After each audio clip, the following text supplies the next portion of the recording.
ஆரம்பிச்சிருச்சு. நாங்களும் வந்துட்டு போயிட்டு நல்லபடியாக ரிட்டர்ன் சேலத்துக்கு வந்துட்டோம்.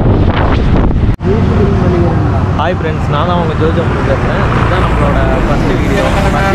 பார்த்தீங்கன்னா நம்ம கட்டடிச்சிட்டு பெங்களூர் காலையில் போயிட்டு ஈவினிங்குள்ளே வர போகிறோம். அதுதான் நம்மளோட ஃபஸ்ட்டு வீடியோவே. பார்த்தீங்கன்னா நம்ம இன்றைக்கி காலேஜ் லீவ் போயிட்டு என்ன வேலைன்னே தெரியாமல் பெங்களூர் போயிட்டு ரிட்டர்ன் மறுபடி வர போகிறோம். கரெக்டாக நம்ம பெங்களூர் ஹைவேஸில் தான் இருக்கோம். இன்னும் 180 கிலோமீட்டர் இருக்குது பெங்களூர் போகிறதுக்கு. போயிட்டு ஈவினிங்குள்ளே வர போகிறோம். நம்ம பார்த்தீங்கன்னா எம்டி பைக்கில் நம்மளோட என்ஃபீல்டில் தான் போகலான்னு பார்த்தோம். அது கொஞ்சம் எல்லாம் ப்ராப்ளம் இருக்கிறதுனால நம்மளோட ஃப்ரெண்டு பைக்கை வாங்கிக்கிட்டு எம்டியில் தான் போயிருக்கோம். நானும் ஏமாமா என்னடா இது ஆரம்பத்திலே இப்படியா பார்த்தீங்கன்னா, நாம் ஆரம்பத்திலே பார்த்தீங்கன்னா இப்படி தடங்களாகிட்டு நல்லபடியாக போயிட்டு நல்லபடியாக வரும்.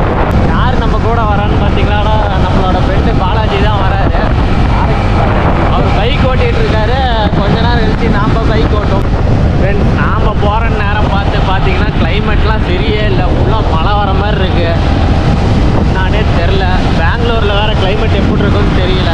இருந்தாலும் நம்ம முடிவு எடுத்துட்டோம், ரிட்டன் போயிடக்கூடாதுங்கிறதுனால பெங்களூர் என்னன்னாலும் சரி போயிட்டு தான் இன்றைக்கி வர போகிறோம். அதே மாதிரி காலேஜ் விடுற டைமுக்குள்ளே காலேஜில் போகலான்னு ஒரு பிளானு. ஆனால் அது போக முடியுமான்னு தெரில. நம்ம பார்த்தீங்கன்னா இப்போ தொப்பூர் கணவாயிட்ட வந்துட்டோம். கரெக்டாக இப்போ தொப்பூரில் இருக்கோம். இப்போ தமிழ்நாட்டிலே அதிகமாக ஆக்சிடெண்ட் ஆகிற இடத்துல பார்த்தீங்கன்னா இதுவும் ஒன்று. இந்த இடத்துல யார் வந்தாலும் சரி பொறுமையாகவே கொஞ்சம் போங்க. ஏன்னா இது ரொம்ப டேஞ்சரான பிளேஸு. எல்லாத்துக்குமே தெரியும் தொப்பூர்னா. ஃப்ரெண்ட்ஸ், நம்ம பார்த்தீங்கன்னா இப்போ தொப்பூர் டோல்கேட்டுக்கிட்ட இருக்கோம். என்னம்மா அதில் போகிறோம்? இதில் தான் முன்னே போகணுமா? அப்புறம் எதுக்கடா இங்கே வந்து சம்மந்தமே இல்லாமல் பார்த்தீங்கன்னா கரெக்டாக காரியமங்கலத்தில் இருக்கும். டீ குடிச்சிட்டு மறுபடியும் பைக் ரைடை ஸ்டார்ட் பண்ணலான்ட்டு இருக்கோம். ஒரு 2 ஹவர்ஸ் பக்கமாக காமிக்குது. நம்ம பார்த்தீங்கன்னா இப்போ காரியமங்கலத்தை தாண்டி இப்போ பார்த்தீங்கன்னா போயிட்டுருக்கோம். ஒரு 2 ஹவர்ஸ் காமிக்குது. ஆனால் நம்ம முடிஞ்ச அளவுக்கு சீக்கிரமாக போயிடலான்ட்டு எந்த அளவுக்கு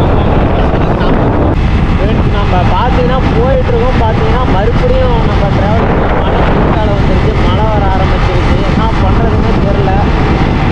மழை நின்னோட்டி மறுபடியும் வீடியோ எடுக்க ஸ்டார்ட் பண்ணுறது.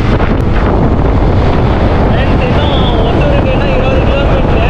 அதனால் கண்டினியூஸாக வீடியோ எடுக்கிறதுல மழை வந்துகிட்டே இருக்குது. நான் போயிட்டு இருக்கேன். இன்னும் 20 கிலோமீட்டர் வந்தாச்சு. முடிஞ்ச அளவுக்கு வேகமாக போயிடலாம். பெங்களூரில் கிளைமேட் எப்படி தெரியல. போய் பார்த்தா தான் தெரியும். பண்ணுறதுன்னு தெரியல.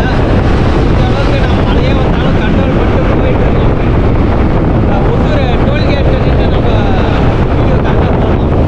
ஃப்ரெண்ட்ஸ், நம்ம அவ்வளோதான் பெங்களூர் ரீச் ஆகிட்டோம். கஸ்டால் டோல் தாண்டி பெங்களூர் பார்டர்லேயே இருக்கோம். நம்ம கண்டினியூஸாக ஒரு 100 கிலோமீட்டர் பக்கமாக பைக்கு நிறுத்தாமே ட்ராவல் பண்ணிட்டு இப்போ தான் பைக்கு நிறுத்தி ஒரு 10 மினிட்ஸ் ரெஸ்ட் எடுத்துகிட்டு மறுபடியும் ட்ராவல் கண்டினியூஸாக நம்மளால் வீடியோ போட முடியல. ஏன்னா மழை பார்த்தீங்கன்னா வந்துகிட்டே இருக்குது. ஃப்ரெண்ட்ஸ், பார்த்தீங்கன்னா ஒரு 1 hour ஆகுது. 1:30 ஆச்சு. அப்படின்னு பார்த்தீங்கன்னா இன்னும் டிராஃபிக் இருக்குது. அப்பா, எப்படி இதுலேருந்து வெளியே போக போகிறதுன்னு தெரியல.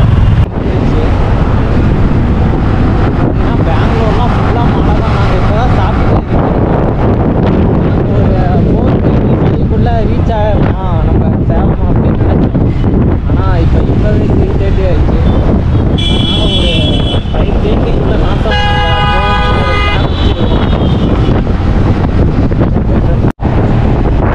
ஃப்ரெண்ட்ஸ், நம்ம இப்போ பார்த்தீங்கன்னா கிருஷ்ணகிரி ஸ்கூலை தாண்டி வந்துட்டுருக்கோம். கண்டினியூஸாக வீடியோ போகலான்னு பார்த்தா அந்த சைட்லாம் அதனால தான் கிருஷ்ணகிரி தாண்டி வந்துட்டுருக்கோம். காட்டு பாருங்கள், பார்த்தாவே தெரியும் அந்தளவுக்கு கிளைமேட் இருக்குன்னு.